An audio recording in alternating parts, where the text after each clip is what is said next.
and I just couldn't play footy. Yeah. It was like, you know when they talk about like a writer's block? Yeah. I had a footy block.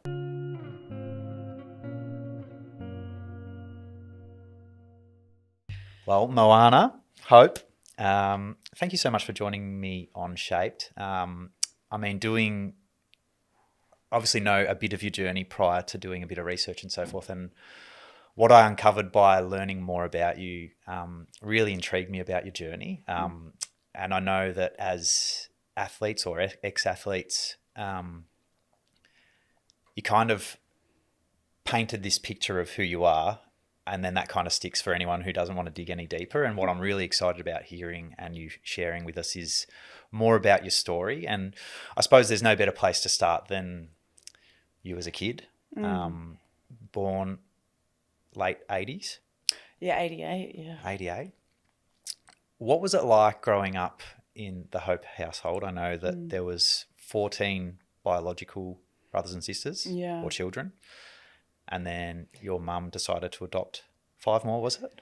More than that, yeah. So that's the thing. So there was 14 of us. We 2-bedroom house, housing commission. My mum still lives in the same house, which is pretty incredible. I reckon if she brought it back then, I'd be happy for what I'm about to inherit. But unfortunately, it still belongs to housing commission. But yeah, 2-bedroom. We had like 4 bunks, so we all slept head to toe in one room. And then my dad had passed away when I was probably 12. Yeah. And then my mum ended up fostering a whole heap of a whole heap of kids. They are my nieces and nephews, but she ended up fostering them all because they were going to go into homes. Yeah. And I was talking to her about this as well. I was like, oh, yeah, so you fostered 5 kids. She goes, 5? Can't count, can you? I was like, well, how many was there? And she was like, there was 29 of you in the house. Wow. And I was like, holy crap. I had no idea. There was literally that many of us kids in the house.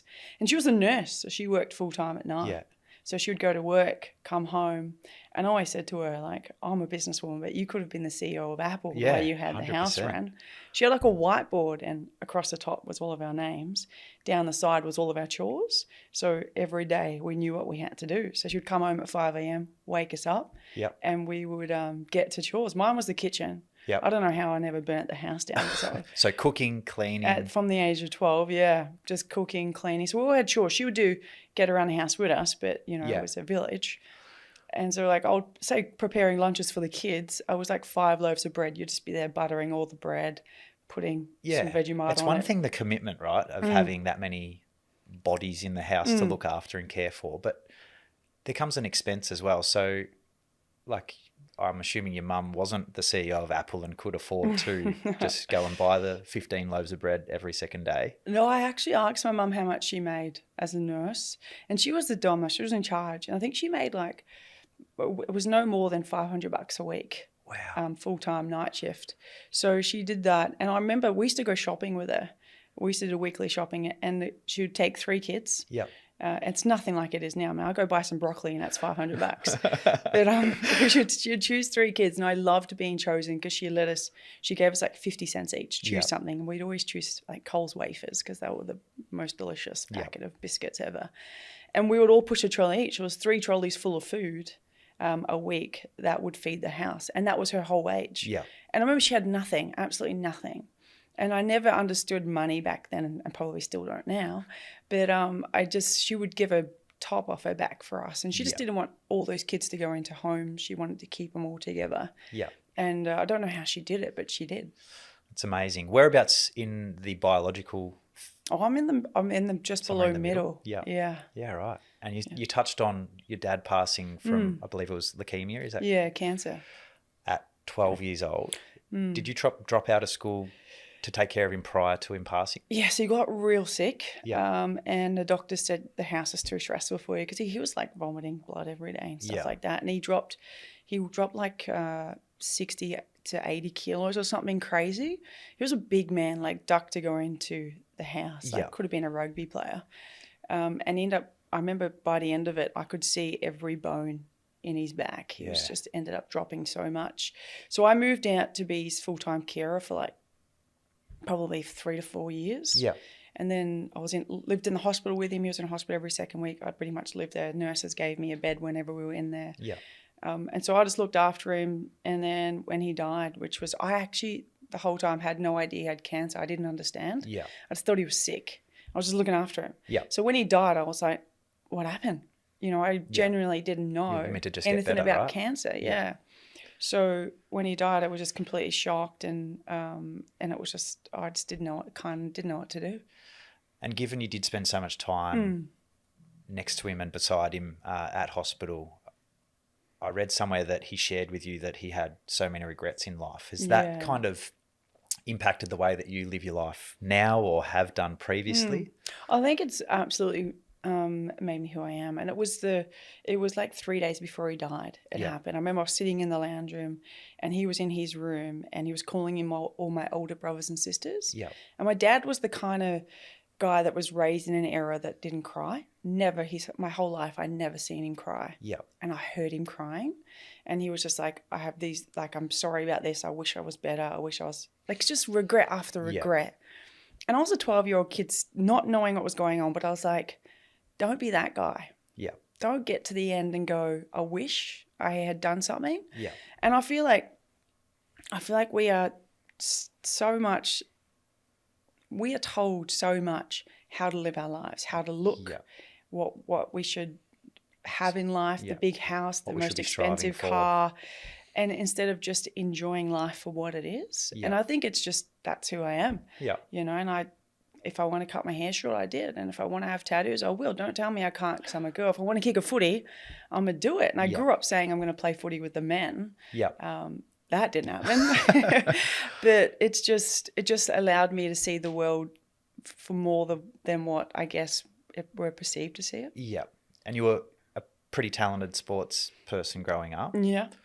Love footy and cricket. Footy and cricket. Yeah. Representative sides for both. And had the opportunity to kind of take your cricket further as well. I played cricket for Victoria from the age of under 14s to under 19s. Yeah. Pretty quick bowler. Yeah. I hated sitting around batting. I was just a smasher. Hit out or get out? I got clocked at like 18 bowling 132. Yeah. So it was pretty quick. That's fast. Loved the bouncer. I definitely wouldn't face you because one, I'm a shit cricketer, and two, I'm scared of cricket balls. So. Well, I loved bowling bouncers at my brother's head. So it was my favourite thing. But yeah, they made me choose. They're like, if you want to play cricket seriously, you got to drop footy. Yeah. And footy back then was just local. Yeah. And women's footy back then, it was just like 3 competitions, like A, B, and C. Yeah. And in each one was just 6 teams. In the whole of Victoria, that was it. Yeah, right. But I was like, I love footy. Like, cricket was great, but for me, it was like, you got to do, it's individual performances. Yeah. Where footy, it's like, we're a team. And that's what you loved? And that's what I loved. And I think it just goes back to having a big family, lots of people around. Yeah. I just enjoyed that. Well, you did have more than a footy team living in your one house with mum.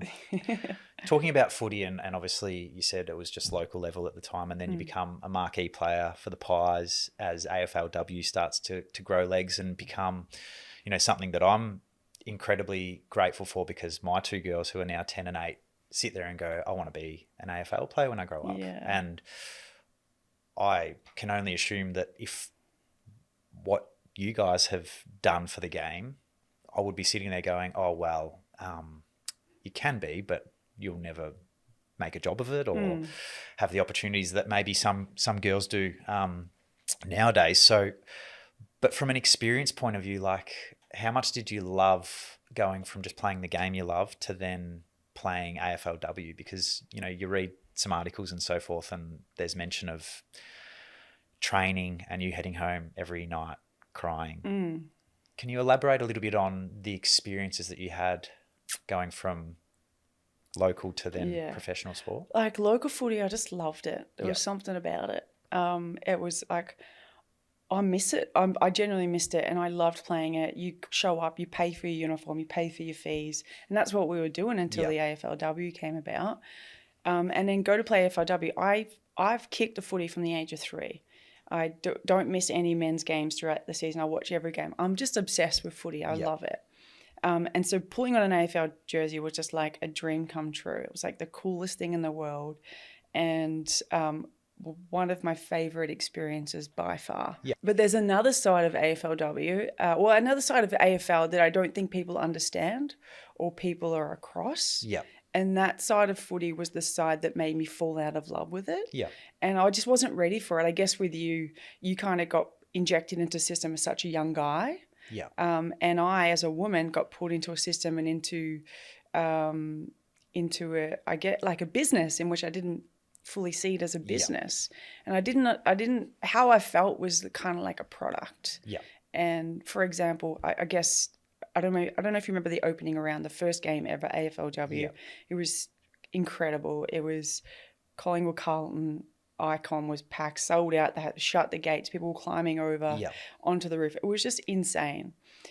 Like 4 weeks before that, I tore my PCL. Yeah. I fell on a basketball court, tore it, got told I had to play. Yeah. I couldn't walk. I could barely run. I couldn't sprint, couldn't jump, couldn't do nothing. I was heavily strapped. I was told to play. Yeah. And I'll do anything my coach tells me to do. I love footy. You want me to play? No problem. I'll do it. You can see how much I can't move, but I'll do it. Yeah. And I did it, and I wasn't ready to be criticised on a national level. Yeah. Now, I hate how much the men, how much the media throw the men under the bus and talk about them like they're nothing. Yeah. I hate that. They don't deserve it. But if you pay me $1 million a year, you can say whatever you want to me. Yeah. You can say, call me whatever you want. Let's do it. But when you're paying me $29,000 for a 6-month contract, I'm not ready to take on that mental load. Yeah. So the mental strain it pulled on me, like I would walk into the shopping centre with my special needs sister, who I'm full-time carer of. Yeah. People would abuse us. Yeah. Like I copped death threats for her. I had to go to the police because people sent me photos of her having a shotgun to her head and said, we're coming to your house to kill her tonight. I had to go to the police. Like these were the things that were happening. Vinnie. This is Vinnie, my sister. And I was copping death threats. Like it was just incredible. And the impact it had on my family, like my mum and my brothers and sisters, they're quite protect. Like we grew up in Broadmeadows, man. Like they're just a different kind of breed, and they're really protective. And I remember it just didn't stop. The articles didn't stop. Yeah. And it was like, I remember there was like week 3, it was a back page of the paper, and my mum called me and she was like, have you seen it? And I'm like, I haven't seen it, Mum. She's like, go get it. And I was like, maybe they wrote something nice for once. You know, it's been 3 weeks of just shit. Yeah. And I wasn't allowed to say anything about my knee. That I was told you can't talk about it. Keep it to yourself, right? And I was like, I don't understand that, but no problem. I'll do whatever you tell me to do. And I got there and I got the paper, and the back page was me, and it was like hopeless, right? And my mum called me back, and she had all my brothers and sisters there, and they had looked up the guy who wrote it on Facebook, and they were like, what do you want me to say to him? And I was like, fucking log out, because you can imagine tomorrow's headlines. You threaten this guy or call him a prick, I'm in trouble. So I did not foresee the impact it would also have on the people I love. Yeah. And so everything just started to really pull me down, and I just couldn't play footy. Yeah. It was like, you know when they talk about like a writer's block? Yeah. I had a footy block. Like if you had to watch me when I play local footy, I played nothing like that in the AFLW. Yeah. Because when you play AFLW, it was so different. Yeah. Like that side of it, then you're told you sit down after a match and they watch everything you do and they critique it. You ran left. Why didn't you run right? Yeah. You didn't run fast enough in that one patch of, you know, the ball was coming. Why didn't you hit fast? Like, it's like I play footy because it's instinct, not because I should be hitting 20 kilometers on this one sprint. Like, calm down. So it just, for me, I lost it. Yeah. And I lost the love for it pretty quickly. But I wanted to keep going because I knew the game was bigger than me. Yeah. I knew that for me, if I ever had kids and one was a girl, I wanted her to have the opportunity that when she turned 18, if she chose to play AFLW and she could do that at the same level as men, but be paid the same. Yeah. And that would happen one day. So it's like hard work now for the future of the game and the future of girls and women. Yeah. Is that what makes you most proud about your AFLW journey? I mean, ask me that in 10 years, because I've showed my daughter my highlights package, and she asked me to put Peppa Pig back on. So it didn't go down too well. So she doesn't understand yet. And and my son too. But I can't wait to kick a footy with him. But I definitely, like, you know what makes me proud? When I go down to a footy oval and I see a dad and a daughter kicking the footy. Yeah. and I see just a boy and a girl kicking a footy together. I'm like, back in my days, that's a one-off. That's just a meet. That's not a common thing. Yeah. Now you see it everywhere. Yeah. And I think you talk about your daughters and how that's an opportunity for that. I think women's footy has changed, and things like the Matildas has not only changed for the future of girls playing sport, but I think just the way boys and girls interact in schools as well. Yeah. It's not like that's a boys thing, you're a girl, you can't do it. Now these younger generations are growing up seeing it normalized. So it's like, it's just of sport. course, come kick a footy. It's sport. You can do it. You can do anything. Yeah. Yeah, it's brilliant. And that's what I love. You know, you hear about the schoolyard soccer matches, and it doesn't matter whether you're a boy, girl, grade 4, grade 2, you can just join in. And I think that's the opportunity that we're seeing now. Love it or hate it, it's brilliant for kids growing up because they have so many more opportunities. The challenge is obviously fields in and around Australia. Talking about your own kids, Svea. Yeah. I've got to drag the S. Svea and Ahi. How much did that change your life? It's changed my life in ways I never knew I needed. Yep. It's challenged me in ways I never expected. Can you go a bit deeper on those? I think being a parent, I speak of the good things of my childhood, and my mum is an angel and she's incredible and I love her. I do anything for my mum. And I grew up with a lot of domestic violence. Yeah. A lot of emotional abuse, physical abuse. Saw that firsthand, experienced it. Yeah. And saw it. Whenever I tell people about my childhood, they go, how are you here today? Yeah. And I think before I had my daughter, I decided to go see a therapist and work through it. Yeah. It was the best thing I've ever done. Yeah. Because I think when you have kids and you've been through things in your childhood, and a lot of people have. Yeah. Like I talk to a lot of my mates, and a lot of people that I talk to have been through things because it's been a generational thing that's happened. And even when I talked to my mum about it, I was like, you growing up, those things are normal growing up for her. It's not normal anymore, and it should never have been normal. Yeah. But I think, for me, it was breaking that cycle. Yeah. And I'm not a violent person. I never will be. Yeah. I don't need to raise my voice to assert authority. I don't need to harm anyone to assert authority. And once I had kids and started working through that and working with a psych, honestly, I went through patches in the last 5 years where I think 3 times I thought about taking my life, and that's serious. Yeah. And I'm so grateful for my therapist, who I still see and I have every fortnight. But it's to unwire that and to unlearn that and to work through that and be the best parent as possible and learn to be the best parent as possible is really something I'm so proud of. I am the best mum in the world. And I'll say that about myself, arguably. And I love my kids. I love them. I'll do anything for them. Yeah. And I'm incredible. And I'm so proud of myself for getting here. But getting there's bloody hard. Yeah. Yeah, and the courage to actually go on that journey. Yeah. What were those deepest or darkest times where you did have moments where you thought about ending this? Well, I think after I birthed my son, it was such a lonely time for me. I was so alone. And I birthed him and I was going through some pretty bad postpartum depression. Yeah. And you just don't understand what it is until you go through it.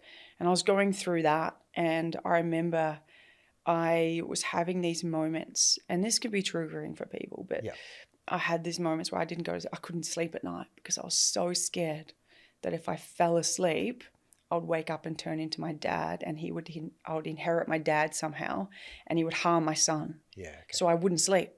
I would just stay awake, so you didn't have in fear of him coming back through me and hurting him. And not that I think that, I only have the memories of my dad that I have, right? So my dad was alive. Would he harm my son? Can't answer that. Yeah. Would never let him. But what happened to me and everything that happened to me as a child, I fear for my kids just because it happened to me. Yeah. And it's even another thing I had to work through, and those sleepless nights and those tears and that worry. And then worrying about that, not sleeping, I was like, oh my God, these kids are better off without me. I am not you know, I'm not strong enough to or good enough to be their parent. Yeah. And working with my therapist every week was incredible because, you know, just hearing the therapist go, you know, what you're going through is what parents go through. Yeah. And postpartum depression is real and your childhood is not normal. Yeah. So let's work through it. Let's work through it. Yeah. And it was just like working through every little tiny thing that I went through and linking it back to why I'm feeling the things I felt saved my life. Yeah. You know, and even as they're bigger now, one of the other things I work through is like I lived in fear a lot as a child. Yeah. Fear of being hurt and fear of being hit. And do you think a lot of particularly women live in that space of fear?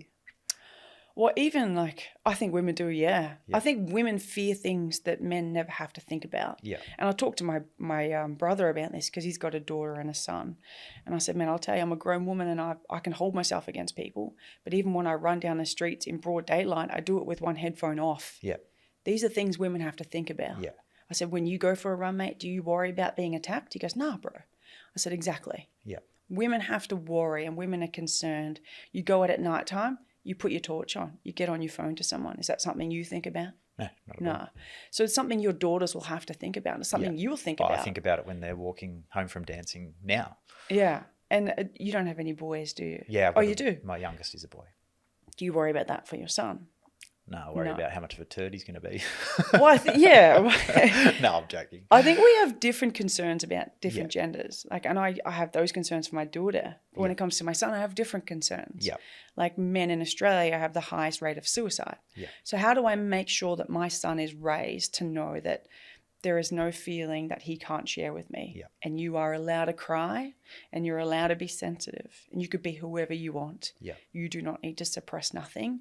You don't need to go out and provide for someone. You are equal in a relationship. Yeah. I want him to know that. I want my daughter to know that too.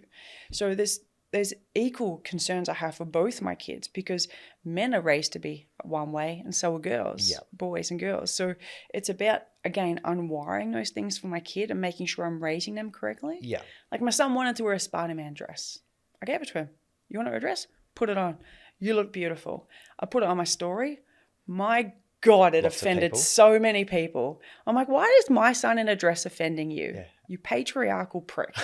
Like, piss off. Yeah. Like, if he wants to wear a dress, go ahead. Yeah. And is that part of the journey for you through same-sex marriage?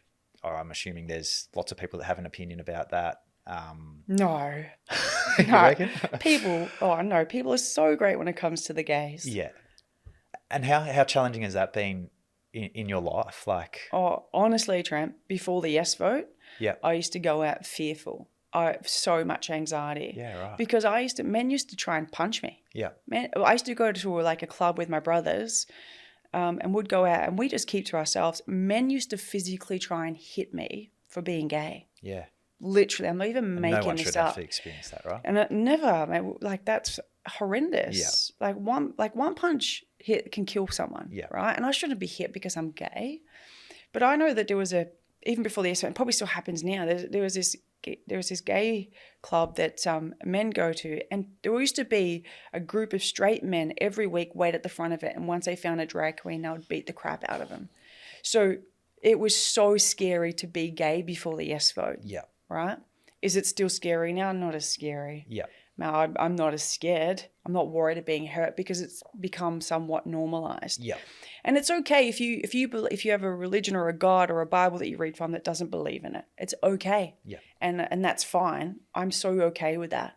But if you don't believe in it, don't hate speech it. Yeah. And don't tell me not to be it. Yeah. Right? Because I'm sure there's things about your religion that I don't agree in. Yeah. But do you see me screaming it from the rooftops or writing it on your photos? I don't. Yeah. But it's still abuse that we have to put up with. Is it getting better? Right? It does. Yeah. That was the number one abuse I got while I played AFLW. You know, was just abuse around being a lesbian. Yeah. Or a woman, get back in the kitchen where you belong. Or you just need a man to show you why you're not gay.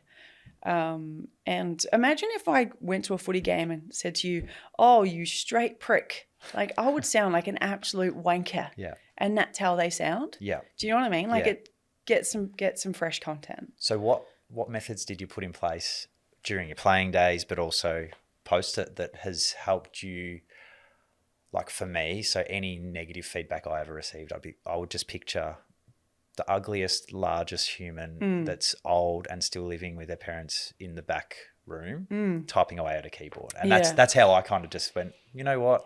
Does their opinion really matter? Yeah. No, it doesn't. No. And then obviously surrounding yourself with good people that did give you that was me writing feedback. all that stuff. Well, thank you. It No. definitely spurred me on to do better. No, you know what? I actually had this one thing happen to me, and it changed the way I thought about people. And it's a true story. And I got this death threat for Vinnie, one of them.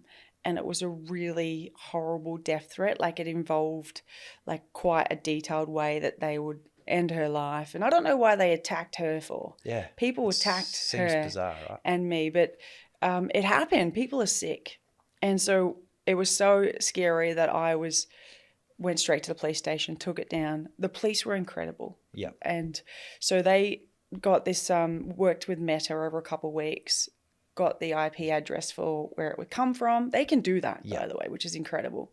And they found the person who wrote it. It was, and this person lived in Victoria, out rural. Yep. And the cops called us back about 3 weeks later, and they said, "We've found him. We've worked with Meta. We've got the person. We just want to walk you through it." I'm like, "Thank God you found him.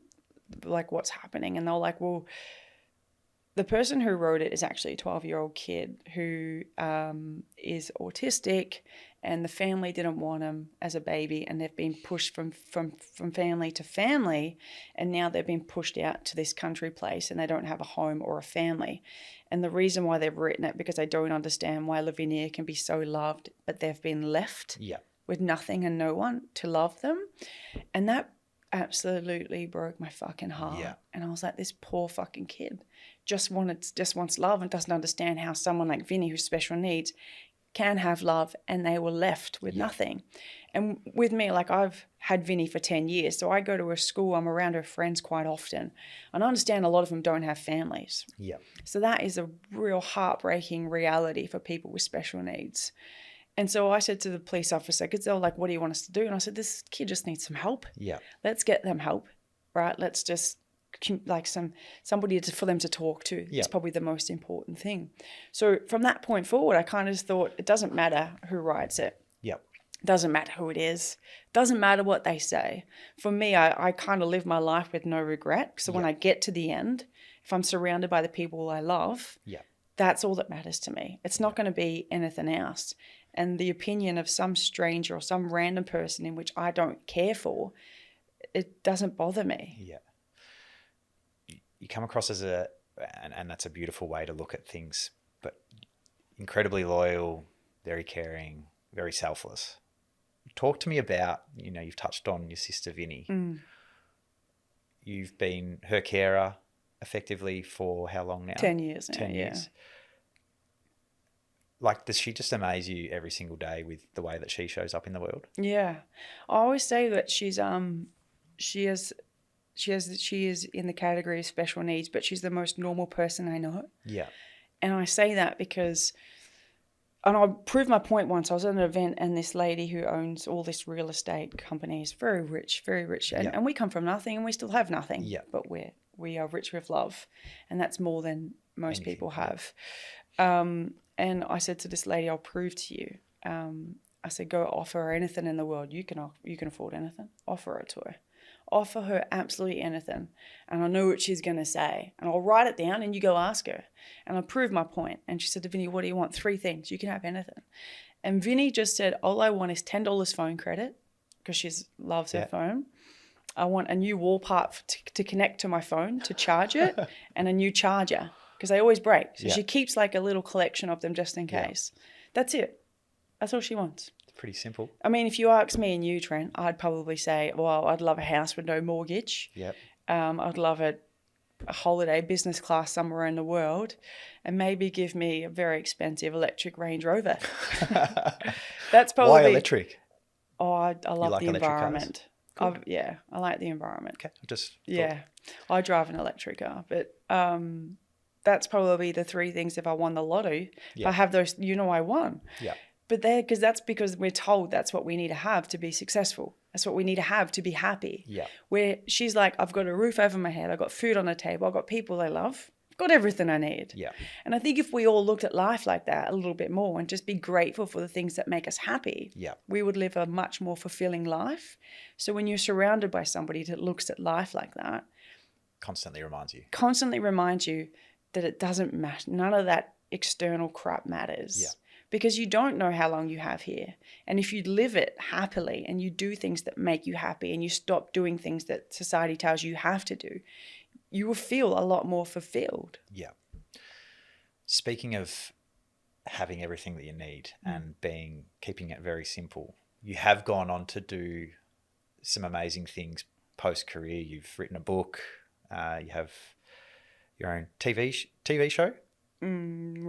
Radio show. And then a traffic management company as well. Tell me how you got into the traffic management company. Well, I've actually started it almost 10 years ago. So I ran it through the AFLW. Yep. So I was working like 12 hours a day and then going to footy training through the whole time I was playing. Yeah. Most girls are working still. Yep. But we all were working full time. Yep. And playing AFLW. That's the thing people are always so surprised about. Like, I was the highest paid player. I was on $29,000. Yeah. Ain't gonna pay your rent. No. So I started that like 10 years ago, but I got into it when I was 17 or 18. My mate got me into it and I was just doing traffic management. Yeah. And all I wanted to do in life was have a home that I rented. And don't judge me for this, but I really wanted a Commodore. I was like, I need a Commodore. It's my first car. Yeah, I was like, I'm a Broadie girl. I need a Commodore. So I just wanted a job, anything. Yeah. So I got into traffic management, was loving it. You know, first time I ever had money, first time I seen money. I really enjoyed making money. I really wanted to break the cycle. I don't judge people if they're, you know, how they choose to live their life. Some people can't control the direction that they choose because there's no other outlet. Yep. But I didn't want that life. I wanted a life where I could afford to pay rent and I could afford to put food on the table, make something of myself. Yep. But doing traffic management started that off for me, and I was really excited. And I was like, I think I was 18 or 19. I just happened to be in the office, and I worked for the biggest company in Australia, traffic management, one of the biggest companies in Australia. And I was in there, and the ops manager said, "Oh, the engineer just quit. Can you help us out?" Right? And I was like, I didn't even know what an engineer was. I was like, yeah, absolutely. Why not? What do you need? And I go, can you turn on the computer and open Excel? Now, I'd never used a computer. I hardly went to school. We couldn't afford computers. Yep. So I turned it on and I like open Excel. First of all, I couldn't spell Excel. Second of all, tough one. Didn't know what it was, right? Because I didn't go to school. Yeah. Right. I couldn't read. I couldn't write. Don't worry. There's a lot of people in the world that wouldn't know how to use Excel today. So you're not alone. Yeah. Well, it's a tour. I've been watching a lot of YouTube. But I couldn't read or write. I was like, if this is my opportunity to have a full-time job, I'll take it. Yeah. So I Googled it and found out what it was. I opened it, did everything they said, and then I thought, they'll like come back and help us tomorrow. Just do admin. I was like, I would happily come back and do admin tomorrow. Yep. So I ended up downloading the Traffic Management Code of Practice and the Australian Standards. I took it home and I read the whole thing. Any words I couldn't read or understand, I Googled it and just taught myself. Yep. So I wrote down the word, wrote down the meaning, and within like 2 to 3 weeks, I knew more about the codes and regulations than any other person in the office. And the office had about 15 people in there. Knew more about it. So I was like, I can really do something here. So I ended up taking over the engineering department and within a year making it the most profitable it had ever been. I was also paid less than everybody in the engineering department just being a woman, but I was the manager of it. Yeah. I think I was on like 50K. I was severely underpaid, but I wanted it. Yeah. So I just became a sponge, ran it for like 2-3 years, got the opportunity to be a supervisor at a different company because I'd learned everything I could in that division. Yeah. I actually started up engineering myself as well. So I did all the engineering. So I was like, I'll change companies. I want to grow. So I went and became a supervisor at another company. They offered me a management role. So I ended up becoming a manager and did that for like 4 or 5 years. And then I had a client go, would you start a company? Yeah. I was like, well, I'll give it a go. Why not? I'll throw myself into it. So I ended up writing up a management system covering safety, quality, environmental, having it certified, starting the whole company, running it from scratch, built it to 25 utes and like 80 employees. Yeah. Awesome. And then got sexually harassed. So I ended up leaving that and then starting this, which I started like 9-10 years ago. And now I've got over 200 people that work for me every day. And I've just, that's in Victoria. And I've also just opened in Queensland and New South Wales. So just going full national. Awesome. And growing rapidly, but also like for me, I still haven't really publicly said the name of my company. Yeah. Because I don't want it to be about, hey, it's Moana's company. Yeah. I want it to be about, this is our service. Yeah. This is what we provide. This is what we do. And the clients we have are some of the biggest clients in Australia. Like if I said some of their names, you would know them. Yeah. Right? They're some of the biggest companies. And I've never had to make a sales call in like 6 years, haven't had to tender because the service that we supply outweighs every other service on the road. Yep. It's just clients can't believe how amazing it is. I know one of the GMs of these companies said the other day, I used to think traffic management was just an add-on, but this company makes me feel like I'm investing in something. So it just shows that what we're doing is different, but it's it's been a hard slog, but I'm so proud of myself that I've come from no school, no education, couldn't read, write, and still can't, but I just do it anyway. Don't give a shit what anyone thinks. To now building one of the biggest companies in Victoria. Yeah. Do you think that element of I'm just going to have a crack and, where I've come from really doesn't determine where I'm going. Has that helped in your decision making? And, I think about my own personal journey, whether it be looking at an investment or like you sit there and you're paralyzed by a lot of the experiences and maybe it is part of your upbringing. Oh, don't invest your money there because I lost a lot, and you end up like not making any decision because you're so worried. Do you think that's helped you in just going, fuck it, I'm going to have a crack? Do you know what helped me was my parents. Yeah. And I'll say like my dad's the one who like really drove my footy, my cricket. Yep. He would take me to my footy trainings, my cricket. He would train me at the Oval. He was really into it, right? So when you have a parent that doesn't tell you that you can't, and when you have parents to tell you if that's what you want to be, go be it. Yeah. My parents never told me I couldn't be something because I'm a girl. Yeah. They never had that language, yeah, right? So when you get an opportunity, I'm not like, well, I'm a girl, girls can't do business. Yeah. Or I'm a girl, it's construction, it's not going to happen. And when you have, like for me, I'm still not, I don't give a shit about money, Trent. Yeah. I don't own a house. Yeah. I used to. And then I got divorced and I sold it and now I got nothing. But it still doesn't define me. Yeah. Money, how much money you have in your bank does not define you. No.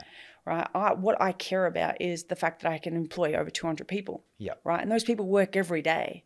So I'm helping over 200 people put food on the table every day. I love that. Yeah. That's what drives me. Yeah. And the fact that I was never told I can't or I couldn't be something is one of the most important messages my parents gave to me, because it never held me back on anything. That's why growing up I was like, I'll just play footy with the boys. Yeah. I don't care. They never told me I couldn't, right? So I always thought I could. Yeah. Ask me now as an adult, say it's not possible for a woman to play in a men's competition. And I'm so glad that there's a women's competition, but I would have loved the challenge. Yeah. Yeah. So I think that message was something that absolutely drove me to knowing I could do anything. Yeah. And also I wanted to do something with my life. I want to be more. Yeah. And I've got 100,000 brothers and sisters and nieces and nephews that need jobs. Yeah. Right. Yep. So I've employed almost all of them, Trent, and I've also fired almost all of them. I have my brother, which is a really funny story. I won't say his name, but I'll tell you afterwards. So I've only got 4 brothers, so it's not going to be that hard to pick him out. But he works for me, and we have the fuel cards, that fill up all of our utes. And this prick was like down the petrol station filling up other people's cars, but taking the cash. And I found, I got the reports. I look at the reporting, and I went down the petrol station, and I recorded on the cameras everything he did. And I said to him, hey, you're fired. You're done. And so the next Monday morning, I walk into my office, and I can't even make this shit up. He was in there with Fair Work. Yeah. Right? So Fair Work were in there with him, but he's told him half the story, not knowing I've got this stuff on camera.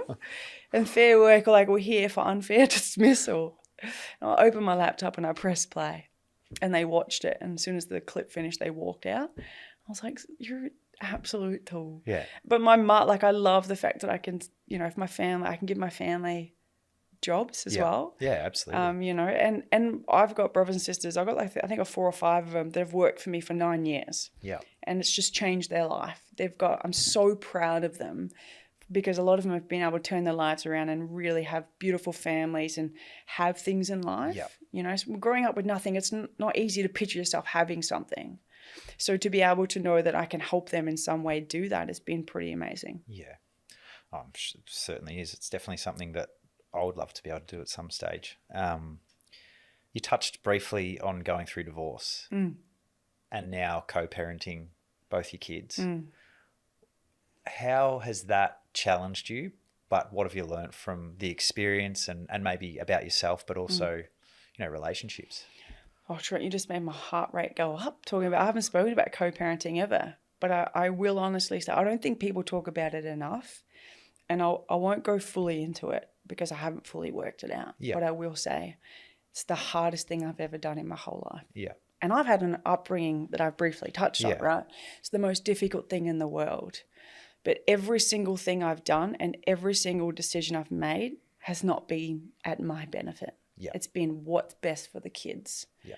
Right? Because the one thing I want to make sure is that my kids don't feel or see no trauma or grow up with any questions from this. Yeah. And that's one thing I'm really proud of, the way I've handled things, is that whatever's best for my kids, I'm going to do it. And does that come from conversations with Isabella and being aligned in the way that you want to attack those kind of things? I'm sure that there's differences in opinion and so forth. And just a little bit. But do you know what I'm really proud of is that, you know, whenever we're around our kids and, you know, briefly around our kids together and stuff like that, our kids are just, they don't see nothing. Yeah. They just see what they should see, which is happy kids and two same parents page. doing their best. And that's what we're doing. Yeah. And I think one thing I'm so grateful for is Maria.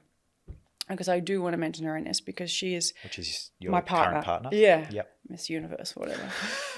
She's batting though, like for sure. She's gonna hate me for saying that. She's incredible. You know, when we first started dating, she didn't want kids, and I was like, that's great. I'm not looking to share them anyway, so I'll keep my kids over there and let's just date and see what happens. Yeah. And I think one of my favorite things from the last year is watching her and my kids fall in love. Yeah. And doing something with someone, and doing something when it comes to parenting with someone where you just feel like you're not alone. Yeah. It's just such a beautiful thing. And with co-parenting, because there's just so many uncertainties and you just don't know what's next or what's going to happen or how it works. No one knows how it works. No. There's no book on it. And like every co-parenting is different and everyone's handling different things, right? So, and I've got a very public profile. So it's, and my kids for me are my absolute world. So to have someone that I can lean on and then together, because Maria's an incredible parent to them as well. Yeah. And, you know, I think the way that we handle it and the way we work through things, it can sometimes be bloody challenging. Yeah. But I'm just so, like, I love her relationship with the kids and how she's been able to help me, I guess, navigate one of the hardest times of my life over the last year. Yeah. Speaking of hardest times, and I'm sure there's been many lessons. I know you're a big advocate for mental well-being and health, and I really appreciate you sharing with the journey, as hard as it would have been going through those times. And I'm sure there's still times every week where you have moments where you're like, oh shit, like I just need to find myself again here. If you could go back to we might have to go back to your 8-year-old self because you went through so much during your teen years, but if you could go back to your 15 or 16-year-old self and give yourself one piece of advice, what would it be? I'll be honest, absolutely nothing. Nothing. Wouldn't change your journey at all? Because everything I did in life, every decision I made, whether it's good or bad, I ain't perfect. Yeah. I've made mistakes. I still make mistakes, but it's made me who I am. Yeah. And I'm so proud of the person that I am, and I wouldn't change that. Yeah. And so I would probably just hug that kid, because if anything, that kid needed a hug and needed to be told that it's okay. Yeah. Like, it's going to be okay. And everything will be okay. But I wouldn't even tell her that. Like, I want her to go at life like no horse like blockers or anything. Yeah. Like, you know, just take it on. Yeah. And I have. And it's got me to where I am, and I love where I am. Like, I've got 2 kids who I love more than anything as well. Yeah. I'd do anything for them. I got an incredible job. You know, I've got my family close and an amazing partner. Like, what more could a person want?